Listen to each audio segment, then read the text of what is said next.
श्री निसर्गदत्त महाराज दैनंदिन चिंतन भाग 43 आणि भाग 44.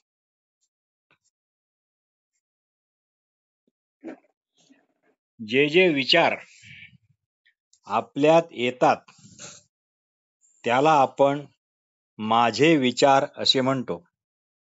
म्हणजे मी आणि माझे विचार असे दोन भाग आहेत असा आपला ठाम समज आहे. म्हणून श्री निसर्गदत्त महाराज म्हणतात, जे विचार येतात तुझ्या समोर, जे विचार येतात ते तुझ्या समोरच येतात आणि जातातही तुझ्याच समोर. ते पुढे सांगतात की तुम्ही विचाराच्या मुळाशी जा, तेव्हा तुम्हाला कळेल की विचाराच्या मुळाशी तुम्हीच आहात. आणि हे हळूहळू तुम्ही लक्षात ठेवणे सुरू ठेवा.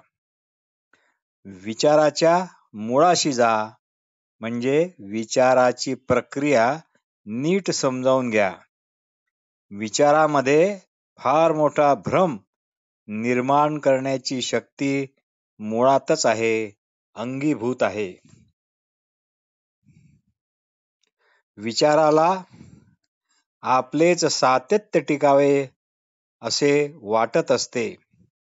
विचार मोठा धूर्त आहे, पण विचाराची प्रक्रिया नीट समजावून घेता घेता हे आपल्या लक्षात येते की विचारच स्वतःचे दोन भाग पाडून घेतो व म्हणतो, जे विचार येतात ते माझ्या समोरच येतात आणि माझ्या समोरच जातात, म्हणून ते माझेच आहेत.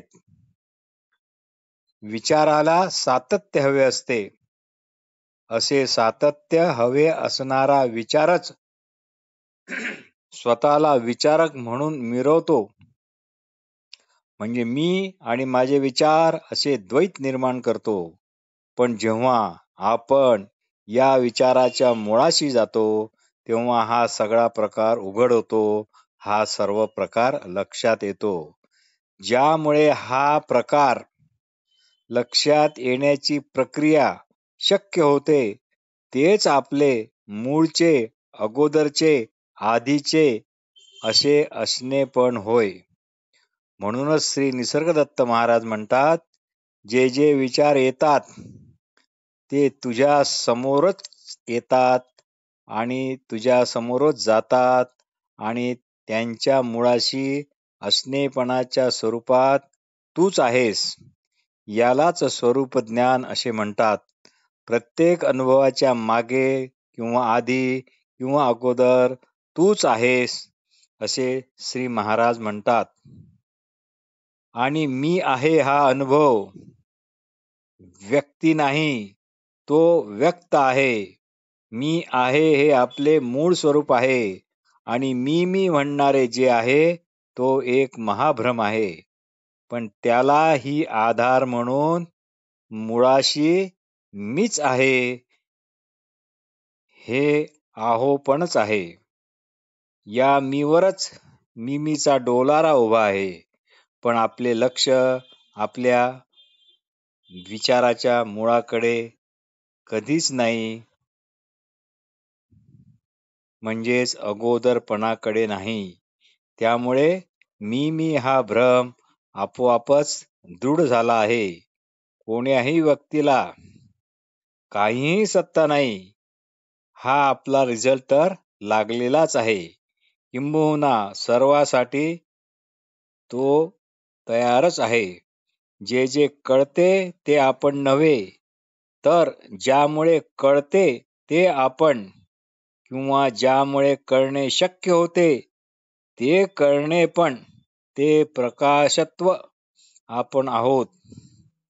जे असणे पण आहे त्याचे चिंतनही करता येत नाही. चिंतन जे होते ते केवळ असणेपणा व्यतिरिक्त जे आहे त्याचेच होते. तेच कळते. जे कळत नाही तेच तुम्ही असले पाहिजे. म्हणजे ज्याचे चिंतन करता येत नाही, ज्याला कळून घेता येत नाही तेच तुम्ही असले पाहिजे.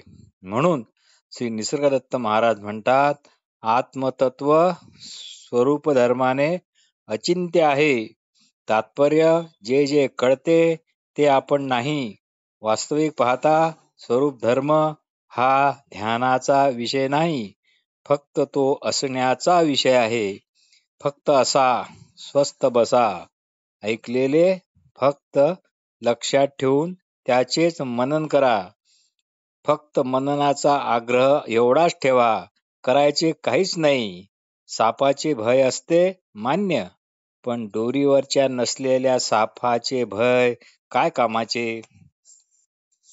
साप नाही, दोरी नाही, भय गेले. अरे, ही दोरीच तर मी कधीची शोधत होतो. बरी झाली आज सापडली. आनंद झाला. म्हणजे आता भयाची जागा आनंदाने घेतली. भाग 44. श्री निसर्गदत्त महाराज म्हणतात, शिकवण्याच्या फंदात पडू नका. कारण याच्या आधी आपण जसे होता तसेच राहा. लोकांच्या नादी लागू नका आणि त्यांना पण आपल्या नादी लागू देऊ नका. आपण जे जे ओळखतो म्हणजे स्वतःला समजतो ते ते आपण नाही एवढेच ओळखा. गुरुवचनाप्रमाणे आत्मचिंतनाने ज्यांनी स्वस्वरूप ओळखले त्यालाच त्याचा अंतकाळ म्हणजे सर्व सुखाचे आगरच होय. हे सर्व ऐकलेल्याचा लाभ घ्या. त्याची उपेक्षा करू नका. समजत नाही म्हणून कुरकुर करत बसू नका. साधे सोपे समजत नाही म्हणून आपल्या हाताने सर्व दरवाजे बंद करू नका. अध्यात्माच्या बाबतीत कठीण आहे या अपप्रचाराला बळी पडू नका. सर्व ग्रह पूर्वग्रह सोडा. ज्याला आपण असल्याचा अनुभव आहे त्याला आत्मा परमात्मा म्हणा, काहीही म्हणा. तुमच्या अशा अशुद्ध असण्याला असा व्यर्थ ओळखीचा मात्र डाग लागू देऊ नका. देह व देहाची इंद्रिये, ज्ञानेंद्रिये, कर्मेंद्रिये आपापली काम करतात. तुम्हाला ती ओळखत पण नाही. मन, बुद्धी, चित्त, प्राणाचे धर्म आहेत, ती पण तुम्हाला ओळखत नाही. ते पण आपापले काम करतात. गुरुवचनाचे स्मरण करा. ते पण इतकेच की मी देह नाही व देह तर त्यांच्या देहधर्माने आपापल्या ठिकाणी वागणारे आहेत. ते कुणाच्याच असे मालकीचे नाहीत. आणि मी सध्या जे जे स्वतःला समजतो ते ते मी नाही. बस यावरच सर्व लक्ष ठेवा. नेमके काय लक्षात ठेवावे हेच आपल्याला ठरवता येत नाही. माझ्या शब्दांचे उच्चारणे, तुमचे ऐकणे हा केवळ एक केमिकलचा धर्म आहे. तो आपला नाही. आपण शिकून वाचून जे काही बनलो आहोत त्यापेक्षा आपण वेगळे नाही याचाच विचार करा. किंवा त्यापेक्षा वेगळे असे आपण वेगळे कसे याचा पण विचार करा. दुसऱ्याला कमी लेखून आपल्याला आनंद का व्हावा? स्वतःला तर कमी लेखूच नका. स्वतःत आणि इतरात उणेपणा काढणे हा अज्ञानी जीवाचा धर्म आहे. यामुळे तुम्ही सुखी होणार नाही. श्री निसर्गदत्त महाराज असंताला पण संत म्हणत. तुम्हाला प्रत्येक माणूस असा स्वतः सगट संत दिसतो का? स्वरूप धर्माकडे लक्ष ठेवून बायका, पोरे, कामधंदा हे सर्व करा. मूर्खासारखा त्यांचा त्याग केला, हे फेकले ते फेकले असे करू नका. धरायला पण काही नाही आणि फेकायला पण काही नाही. जे नाहीच ते काय धरणार आणि जे नाहीच ते काय फेकणार? ज्ञान ही मूळ माया, शुद्ध असणे पण शुद्ध जाणीव, नेहमीची मी अमुक तमुक अशी जाणीव, म्हणूनच ती गुणमाया. म्हणून ज्ञान ही मूळ माया म्हणजे ज्ञानेश्वर. ज्ञानी ज्ञानाचा द्रष्टा. ज्ञानी नका होऊ, प्रत्यक्ष ज्ञान व्हा. तेच तुम्ही आहात.